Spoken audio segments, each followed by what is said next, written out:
यह संतोषजनक बात है कि अभी तक ब्लैक फंगस या म्यूकोरमाइकोसिस ये बच्चों में बहुत कम पाया गया है। बहुत ही रेयर है, बिहार में तो अभी तक नहीं हुआ है।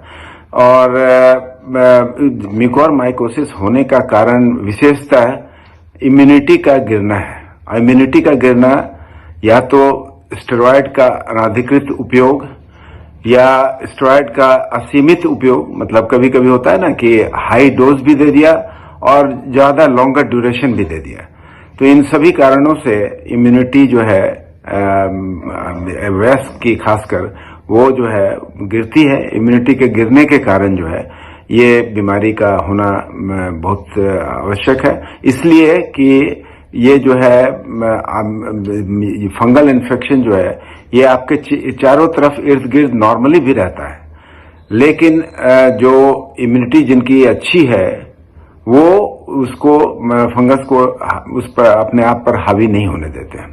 लेकिन जब स्टेरॉयड या तो यूज होता है और उसके कारण कभी कभी जो ब्लड शुगर अनकंट्रोल हो जाता है, ये दोनों कारण बहुत महत्वपूर्ण है। और इसके तीसरे कारण के बारे में मैं बताऊंगा कि जो प्रयोग हो रहा है आपका ह्यूमिडिफायर, तो ज्यादा जो ऑक्सीजन ले रहे हैं हम, जो ह्यूमिडिफायर हो रहा है। देखिए, अभी तक संतोषजनक बात यह है कि बच्चों में जो ये कोविड की बीमारी है ये बहुत घातक सिद्ध नहीं हो रही है। और इसका कारण बहुत सारा है। एक तो बच्चों में इम्यूनिटी बार बार जागृत होती है वैक्सीन के द्वारा, और उसके अलावा कुछ ऐसे रिसेप्टर्स हैं जो बच्चों में AC2 रिसेप्टर्स कहते हैं हम लोग उसको, तो वो सब जो है बच्चों में उसका अभाव होता है, इसलिए ये वायरस बच्चों को बहुत ज्यादा तीव्रतर गति से संक्रमित नहीं कर रहा है। लेकिन ये जरूर जानना होगा कि जो परसेंटेज है वो बहुत कम भले ही हो, लेकिन जब बच्चे बहुत ज्यादा संक्रमित होंगे तो ऑब्वियसली जो घातक परिणाम है वो भी, उनका भी आंकड़ा बढ़ेगा। तो इसीलिए हम लोगों को बड़ी मुस्तैदी के साथ अभी काम करना होगा। और सबसे बड़ी बात क्या है कि बच्चों में बहुत सारी दवाएं नहीं दी जा सकती है। बच्चों में चाहे आप रेमडेसिविर ले लीजिए, टोसिलिजुमैब ले लीजिए, तो इन सबों का प्रयोग जो है बहुत इजीली नहीं किया जा सकता है। रेमडेसिविर को इजाजत मिली है, इमरजेंसी यूज ऑथराइजेशन, लेकिन बाकी सब दवाएं जो है वो स्टेरॉयड को छोड़कर सब बेमानी है बच्चों के लिए। और जितनी भी आप ले लो, आइवरमेक्टिन हो या डॉक्सीसाइक्लिन हो। देखिए, तृतीय लहर को रोकने के लिए या उसको कंप्लीटली अवॉइड करने के लिए हम लोगों को सबसे पहले जागरूकता रखनी होगी कि ये जो अभी हम लोगों ने एक सेल्फ लॉकडाउन के बारे में भी सोचा, और सोचा कि भाई हम लोग सारा कोविड एप्रोप्रिएट बिहेवियर का पालन करते रहेंगे। तो ये चीज जो है अगर आप करते रहे तो शायद तृतीय लहर उतनी प्रभावी नहीं होगी और उतना संक्रमण तीव्रतर नहीं होगा।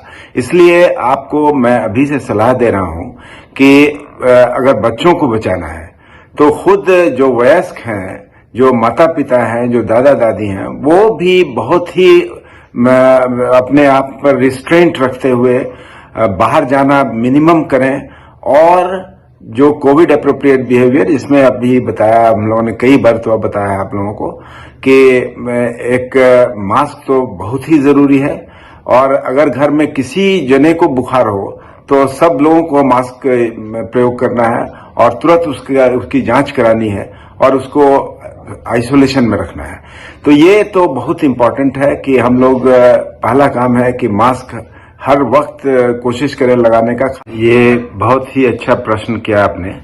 इस बार ज्यादा संभावना है कि बच्चे लोग ज्यादा ग्रसित होंगे, और इसका मूल कारण है कि धीरे धीरे बड़े व्यक्तियों में ये जो है इन्फेक्शन ज्यादा होता चला जा रहा है। और जो एक ग्रुप कोहर्ट जो एक बच गया है पॉपुलेशन का, वो अभी बच्चों की तादाद है। और बच्चों में सबसे बड़ी बात है कि अभी तक जो है आप प्रथम लहर में 3% करीब बच्चे प्रभावित हुए थे, और इसके बाद जो दूसरी लहर आई उसमें करीब 12% बच्चे जो 19 साल से नीचे के थे वो प्रभावित हुए। और इस मर्तबा ये अनुमान है कि ज्यादातर बच्चे जो है ये प्रभावित होंगे।